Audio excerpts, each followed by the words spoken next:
Okay, well, thanks for joining us with me, Adam Linkenauger with I Love Basketball, as well as Lynda McNutt Foster with Cortex Leadership Consulting, talking about building a community of trust. And I want to go back to some of the numbers too, Adam, that you have gained over the years. You're 9 years in business, 1 million Facebook followers, as well as 870,000 followers on YouTube.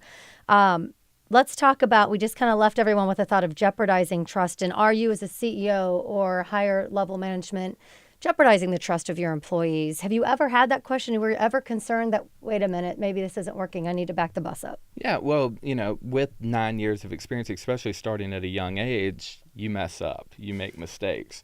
And my biggest mistake was there was other trainers that did what I did, that I opened my community to them thinking that they were good people. And they turned out not to be so great. Mm-hmm. They had different motives. And that's something that, like, if there's one thing that I don't mess with, it is the trust of my community. Because it's one thing to have trust within your community, but it's another thing when your community is 14-year-olds and you're dealing with children and kids. And when ulterior motives come in line and people start trying to take advantage of that, that's something that I definitely take very seriously, and that's something I learned a lot from. So from that point on, anyone or anything that we offer, any type of content that we produce, it all comes internally through our company, never from an outside source. So I took it so seriously. I removed that ease of having other people who you think are pretty good at what they do come in. So it's been a lot of more work for us, but that was a big reason why that trust grew even more over time. And Lynda, what do people do? What do managers and execs do if they feel that level of trust has been broken with their community of their employees, with their farther out, with their community of clients? I mean, can you regain it? Yeah, realize that it isn't going to be some suntan, let's get out there and motivate everybody today, and you're going to build trust. If you see that trust is broken down, there's different elements of it. You need to investigate. You need to start having some one-on-one conversations with people to find out what was the trigger point for that, see if there's a theme and a consistency. And then you need to start breaking them up into small groups, having discussions. And this is where you really have to listen, because you want to treat people the way they want to be treated. And to do that is difficult, because if quality time is important to me, but something else is important to you in building trust and connection, I need to make sure I'm delivering on what you want. If it's acts of service, I've got to do that, which all comes from like the 5 languages of love. So it takes time. Like if it's broken, it's going to take some research, collecting some information in a way where you're not looking for confirmation. You're looking for information from people.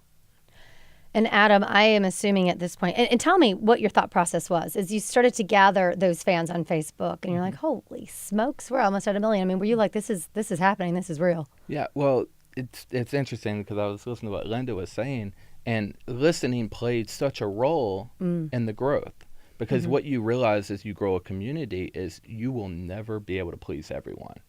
But what we were willing to do was we allowed the folks within our community that had a different opinion to voice it and to have communication, and that actually helped. And then to allow, a big thing that I think a lot of page owners make the mistake of is they want to be kind of the almighty above everyone, where we're in the middle of the conversation. We're answering people. We're letting them know that we're there, whether they're positive, whether they're negative, whether they're happy, whether they're mad. We're always there to communicate and talk to them, and I think that plays a big role.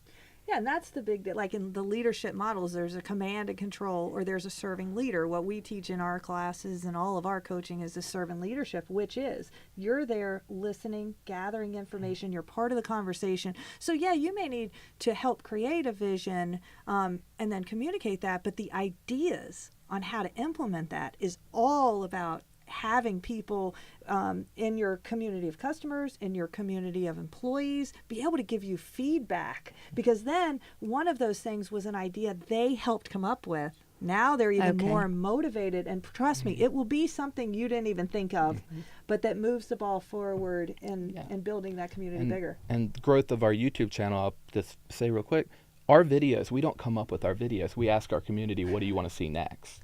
Oh, and cool. then they give us our ideas and we create it for them.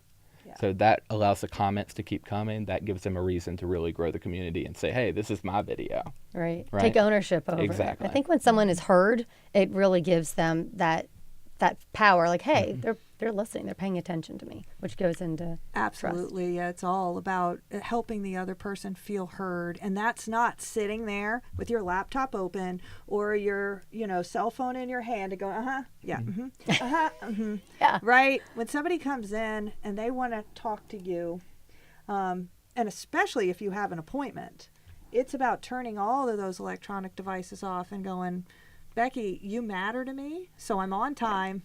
And I'm listening, and then I'm making sure that what I heard was what you meant.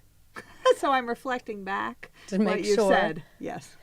Well, let's wrap this up too, Adam, with you've got the success, you have the followers, you have the fans. What do you do now moving forward to keep that online trust? We continue to listen and give them what they want. So that's the beauty of it, and we're going to continue to do a better job of just doing that. Because they're telling us exactly what we need to do to keep our community happy, to keep our community growing. When we start thinking and taking personal opinion into our direction, that's when mistakes start happening. So if we just stick to listening to the community, it's going to continue to grow.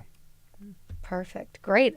Again, Adam Linkenauger, thank you so much with I Love Basketball. Lynda McNutt Foster with Cortex Leadership Consulting. And as always, we have all of this information and all sorts of fun research from Lynda in regards to building a community of trust on our website, virginiafirst.com. And that is where you will find our Virginia at Work topics.